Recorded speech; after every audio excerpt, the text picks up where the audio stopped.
This is your 12-volt cable for the alternator output power to your battery, and these are the voltage regulator wires connections that you have to connect up.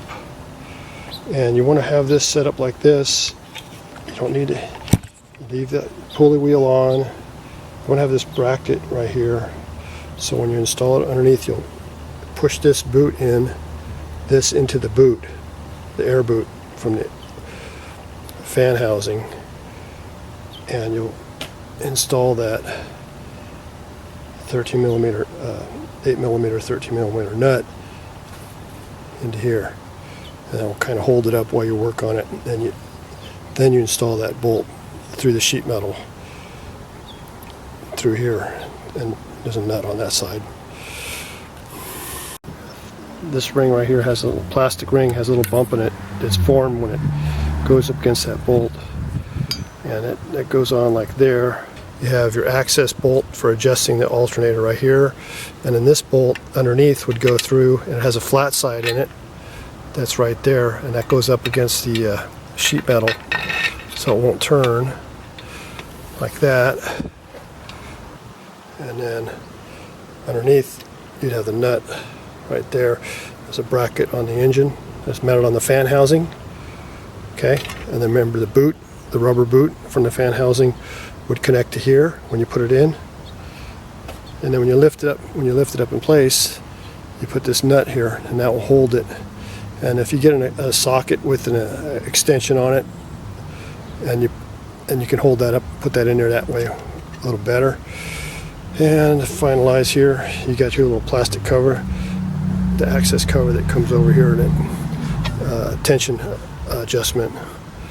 This piece of sheet metal you have to put in place before you install the alternator, when you're putting the alternator in, because this bolt has to go through the sheet metal, so it can't be installed later without this bolt being in place, so that can mess you up. So this is where that bolt goes in. It holds the alternator, and that on there, and it has a square flange so it doesn't spin. So when you tighten up that nut on this side, it won't spin. And the bolt up here that holds the alternator adjuster, and this is the air where the cold air comes into the alternator, that boot here. Oh, there we go.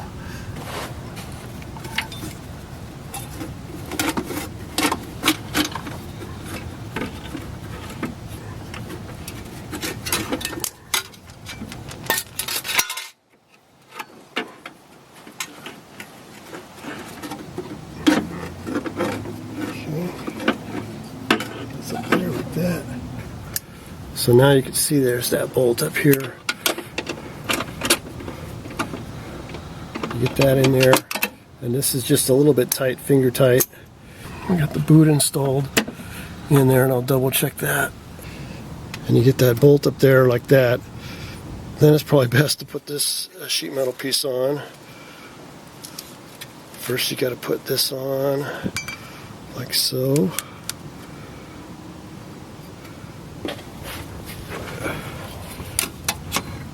And then the sheet metal piece goes on like that. So it can go on, it can go on afterwards, but you got to put it on before you put that bolt in. And then the bolt goes in right here. And that has to be lifted up so it's lined up.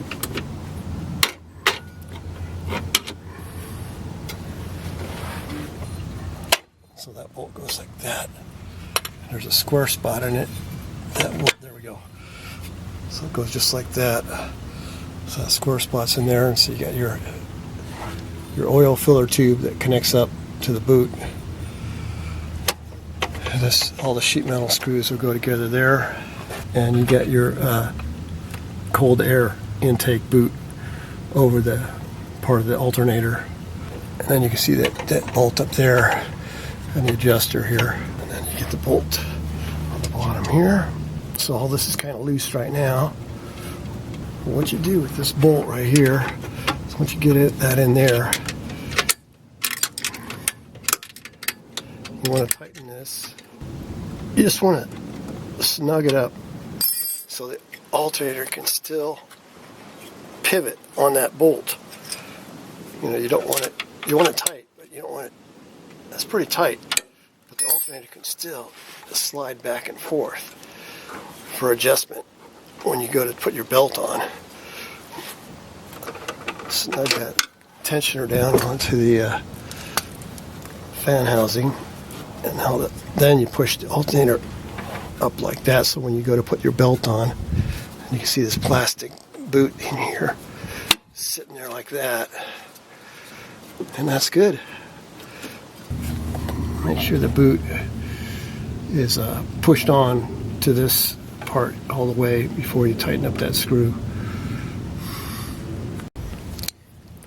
Alright, so I checked it.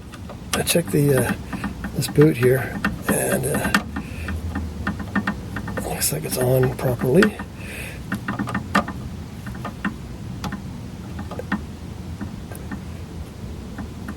Just snug that down. That's good. That's done. The alternator's installed. And then the boot, I just go like that. Get that grommet up in there. I could check from above. There we go. That's in. You see where the alternator wiring came through, and just route it over to where it goes out. Okay, and then electrical connections to the voltage regulator that you have relocated to the underneath the back window or back seat. You don't want that voltage regulator inside the engine compartment. Green wire, okay.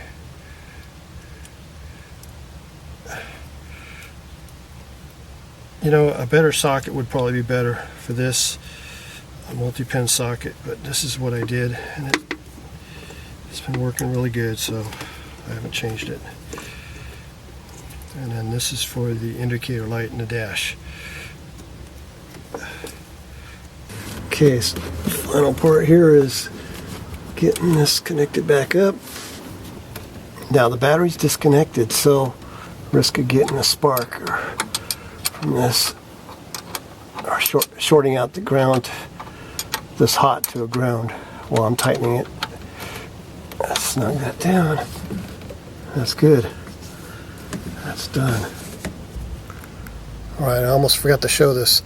This is the screw right above the dipstick tube, filler tube that goes in there.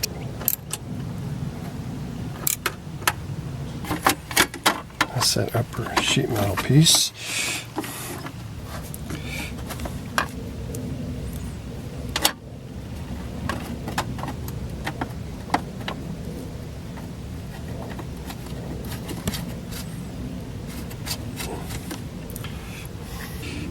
And a screw here.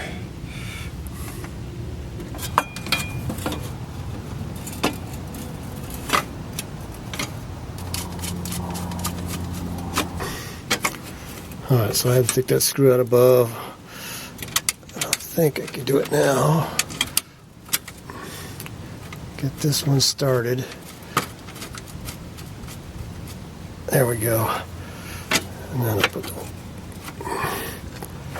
you just put all this stuff together loose until you get them all in. And I'll get that screw up here installed. Okay, and this piece here.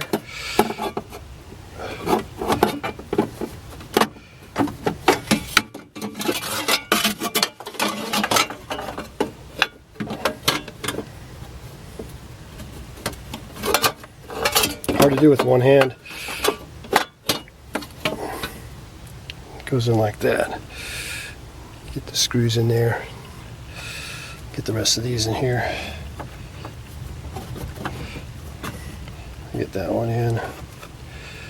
And that one. Okay. So after you get all this piece installed, this one installed, and this piece of sheet metal installed. Then you put your heat deflector up. And I got a messed up bolt there, but I'll get that in there. And then there's a bolt on the side here. On the left side there's a bolt. And above the heat deflector on the right side there's a bolt. You see it right up there. I'll get those installed.